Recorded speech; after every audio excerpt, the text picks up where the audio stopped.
देखिए 7 प्रतिनिधि मंडल जिसमें भारत के कूटनीतिक विशेषज्ञ भी शामिल थे और उसके साथ साथ विभिन्न राजनीतिक दलों के संसद में जो नुमाइंदे हैं वो भी उसका हिस्सा थे।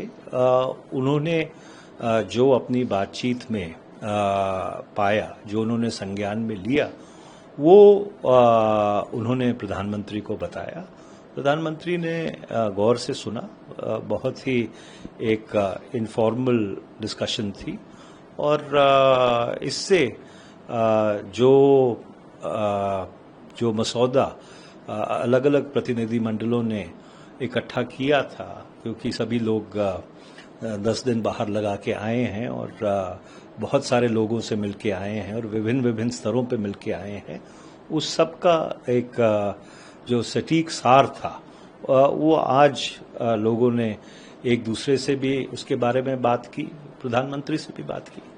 सर, प्रधानमंत्री का क्या कुछ संदेश रहा, क्योंकि आप लोग सभी जो प्रतिनिधिमंडल से जितने भी सीनियर लीडर्स गए हुए थे, सब एक तो भारत को रिप्रेजेंट कर रहे थे आप लोग, और सब देशों तक भारत की आवाज पहुंचाई, आपने पाकिस्तान को एक्सपोज किया।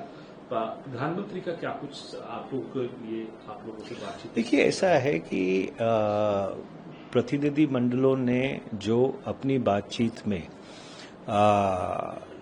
लोगों को अवगत कराया, जो उन्होंने अपने संज्ञान में लिया, उसके ऊपर चर्चा हुई और अब ये भारत के विदेश मंत्रालय पे निर्भर करता है, क्योंकि कूटनीति कोई T20 का मैच नहीं है और अब ये विदेश मंत्रालय के ऊपर निर्भर करता है कि जो पौधे ये प्रतिनिधिमंडल लगा के आए हैं कि पाकिस्तान को अंतर्राष्ट्रीय स्तर के ऊपर राष्ट्रों की मुख्य धारा से अलग किया जाए, उसको वो कैसे आगे लेके जाएंगे।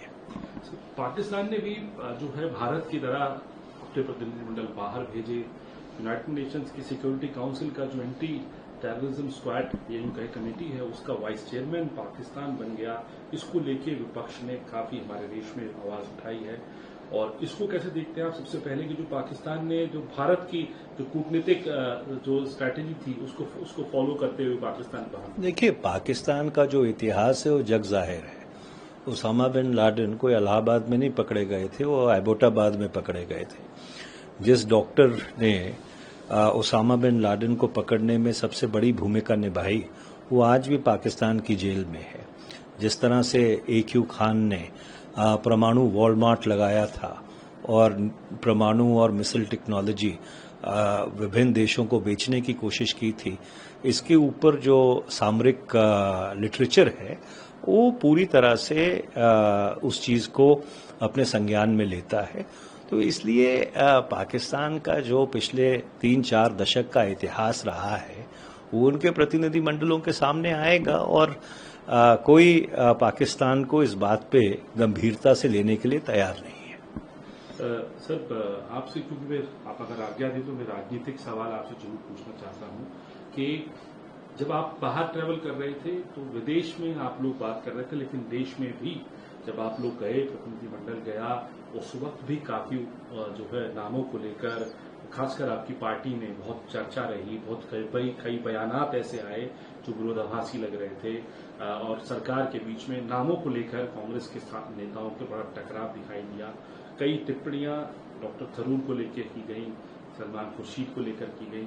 आप लोगों को आपके कई ट्वीट जो हैं कुछ इशारा कर रहे थे, आपने सीधे तौर पे कोई बात नहीं की, लेकिन उसको किस तरीके से पूरे उसको चीज को देखें? देखिए, एक लोकतंत्र में, एक लोकराज में जो सार्वजनिक संवाद होता है, उस सार्वजनिक संवाद में अलग अलग तरह की राय रहती है और ये हमारी शक्ति है, ये हमारी कमजोरी नहीं है, क्योंकि यही चीज है जो हमको पाकिस्तान से और बाकी ऐसे मुल्कों से जहां पे इस तरह की बोलने की और अपनी बात कहने की आज़ादी नहीं है, उससे फर्क करती है। तो इस चीज़ को एक रचनात्मक दृष्टिकोण से देखने की ज़रूरत है और जो हमारे लोकतंत्र और लोकराज की शक्ति है, उस शक्ति में, उस लोकराज में, उस लोकतंत्र में अलग अलग लोग विभिन्न राय रख सकते हैं। ये एक हमारी स्ट्रेंथ है, ये हमारी एक शक्ति है। और इसलिए ये हमारे कि भारत एक हेल्दी डेमोक्रेसी है, एक वाइब्रेंट डेमोक्रेसी है, यहाँ पे लोक राज सशक्त है, इस चीज की ओर बहुत ही सीधे तरीके से इंगित करता है। लेकिन आपको अपनी पार्टी से कोई जो है खिला नहीं? देखिए, ऐसा है कि हमारा उद्देश्य साफ था। हमारा उद्देश्य ये था कि पाकिस्तान को अंतर्राष्ट्रीय मुख्य धारा से अलग किया जाए। उनकी जो पिछले 45 साल से 1971 से जब भारत ने पाकिस्तान की फौज को शिकस्त दी और बांग्लादेश की संरचना की, उससे ये जो रणनीति शुरू हुई पाकिस्तान की कि वो भारत को हजार घाव देगी, उससे लेके आज तक जो भी पाकिस्तान के नापाक मंसूबे रहे हैं उसकी सच्चाई लोगों तक पहुंचाना थी। और हमारा जो लक्ष्य था या हमारा जो टीचा था वो उसी के ऊपर केंद्रित था। लेकिन आपको लगता है कि जो डॉक्टर थरूर को लेके बयान दिए गए, एक आप उनको सलमान खुर्शीद साहब को तो इतना कहना पड़ गया कि अपने आप को राष्ट्रवादी बताने के लिए क्या कुछ करना पड़ेगा, इस तरीके की बातें। पॉलिटिकल लीडर ही थे, आप ही की पार्टी के नेता थे, आप ही की पार्टी।